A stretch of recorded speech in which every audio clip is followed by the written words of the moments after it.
Hello, today I'm going to show you how you can see who has viewed your TikTok profile right within the app. So let's go ahead and open this up here.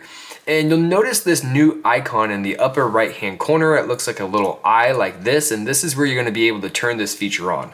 So if we tap on it, you can see right here, this is going to let you see who has viewed your TikTok profile. But there is a little twist to it.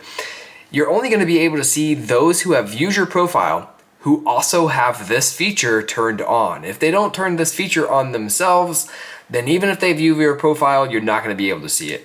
So kind of a new thing that TikTok is doing here, and really kind of an old thing with a twist.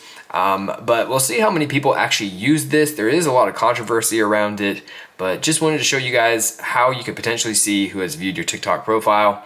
And I noticed that on some of my accounts, I don't actually have this little eye icon up there. So let me know if you don't have it either on some of your accounts. I'm kind of curious as to why some have it and why some others don't.